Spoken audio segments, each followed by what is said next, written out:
Assalamualaikum warahmatullahi wabarakatuh. Pada kesempatan ini kami akan mempresentasikan tugas dari cloud computing. Untuk judulnya yaitu adalah Cloud-Based Intrusion Detection Approach Using Machine Learning Techniques. Untuk kelompoknya di sini ada 5 orang, ada saya sendiri Musadam, ada Jonathan Diki Pratama Manalu, Muhammad Soleh, Wahyu Insanur Rahim, dan Muhammad Rizky Fadila. Untuk penjelasan pertama mengenai latar belakang akan dijelaskan oleh Muhammad Soleh terlebih dahulu.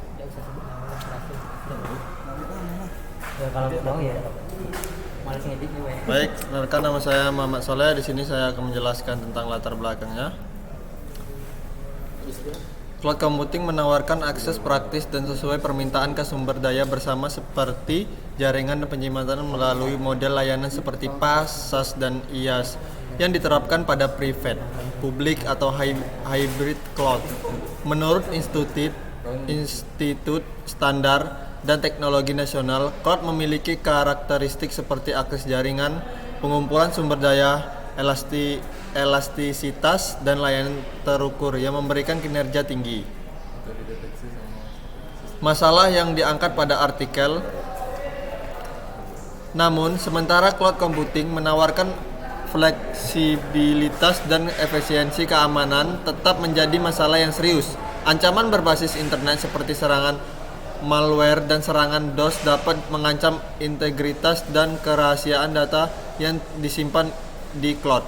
Untuk mengatasi tantangan ini, diperlukan sistem seperti sistem deteksi intrusi atau IDS yang dapat memantau lalu lintas jaringan dan mendeteksi aktivitas yang merugikan atau tidak sah.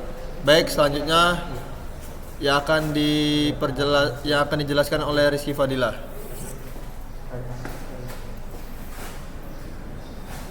Baik, Assalamualaikum warahmatullahi wabarakatuh.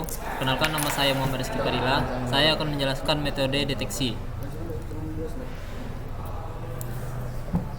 Teknik machine learning telah terbukti efektif dalam berbagai tugas keamanan jaringan, termasuk deteksi intrusi.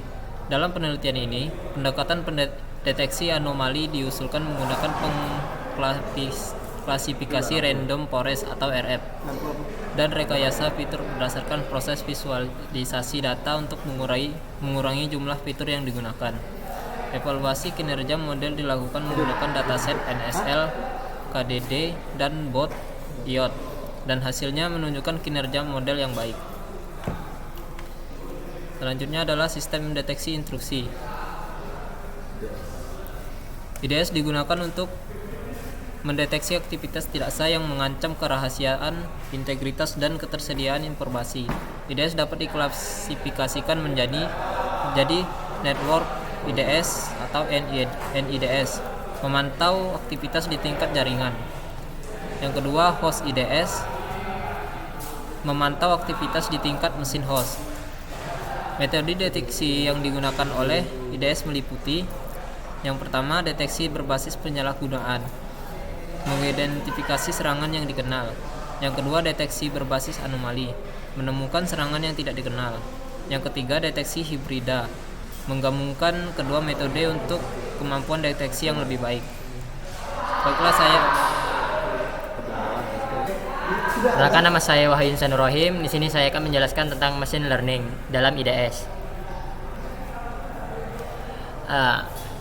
ML digunakan untuk meningkatkan kemampuan IDS dalam mengidentifikasi serangan. Yang pertama, supervised learning, menggunakan data berlabel untuk membuat prediksi. Yang kedua, unsupervised learning, mengelompokkan data tanpa label. Yang tiga, semi-supervised learning, kombinasi antara supervised dan unsupervised learning. Yang keempat, deep learning atau DL, menggunakan jaringan saraf tiruan untuk representasi data yang lebih kompleks.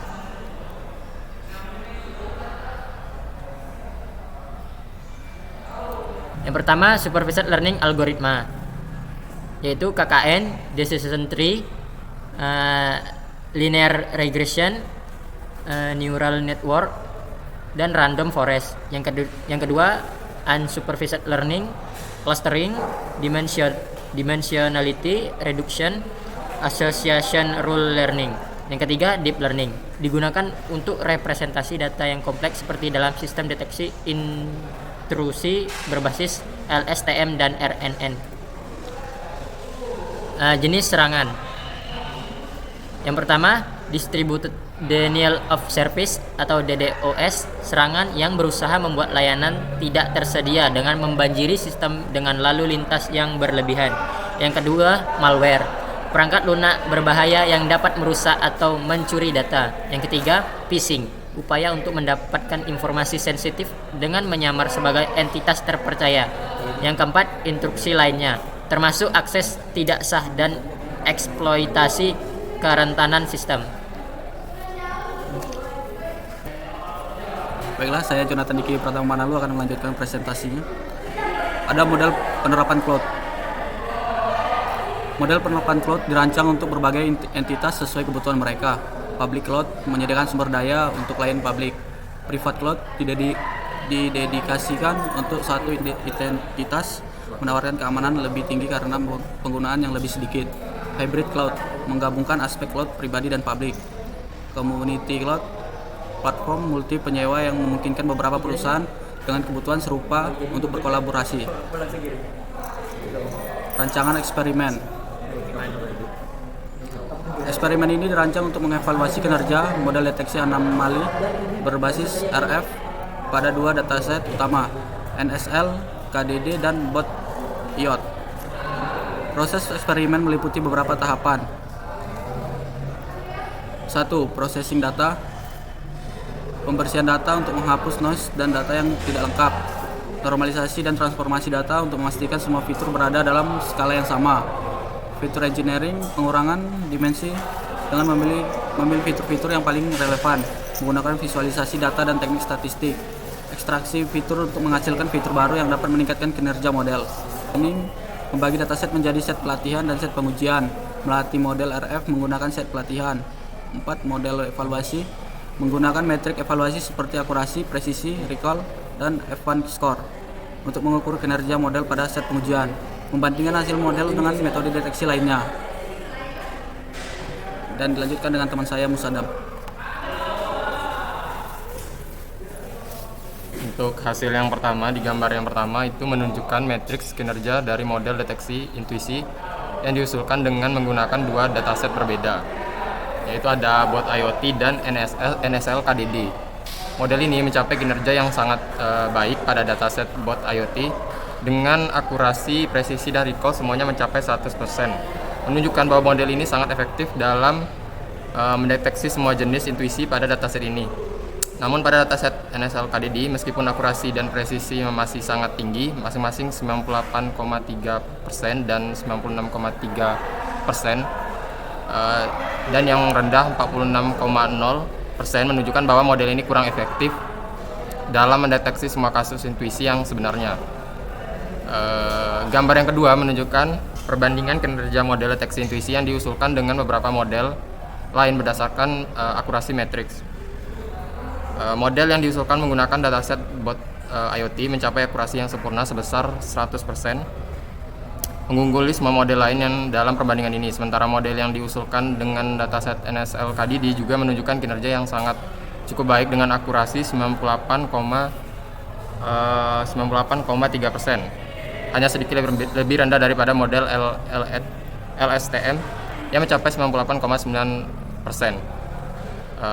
Di sisi lain, model DNN menunjukkan akurasi yang terendah sebesar 75,8%, menunjukkan efektivitas yang lebih rendah dibandingkan dengan model yang lainnya. Jadi teknik random forest dan fitur engineering terbukti sangat kompetitif dengan kinerja terbaik pada dataset bot IoT dan kinerja yang sangat baik pada dataset NSL KDD. Kesimpulannya adalah deteksi intuisi adalah teknologi terkini yang telah memperkuat keamanan cloud secara signifikan. Algoritma machine learning yang telah menjadi fokus dalam mengembangkan teknik ini karena keunggulan dalam memantau dan menggambarkan sistem. Dalam penelitian ini mempersembahkan suatu pendekatan yang menggabungkan visualisasi grafis dan metode random forest untuk meningkatkan keamanan cloud. Peneliti di sini menggunakan visualisasi grafis untuk merancang fitur-fitur yang relevan dan random forest untuk memprediksi serta mendeteksi intuisi. sebelum melatih model, peneliti mendiskusikan jumlah fitur menjadi hanya 2. Hasil peneliti menunjukkan bahwa Random Forest secara signifikan lebih akurat dalam memprediksi dan mengklasifikasi jenis serangan dibandingkan dengan DNN, SFM, DT. Kami juga menyoroti potensi penggunaan jumlah fitur yang terbatas dengan membandingkan dengan hasil dari metode klasifikasi lainnya. Meskipun demikian, performa yang diperoleh masih belum memuaskan dengan menggunakan dataset NSL KDD. Oke, segitu saja presentasi dari kelompok kami. Mohon maaf jika ada penjelasan yang keliru atau kata-kata yang salah. Kami mohon maaf. Terima kasih. Wassalamualaikum warahmatullahi wabarakatuh.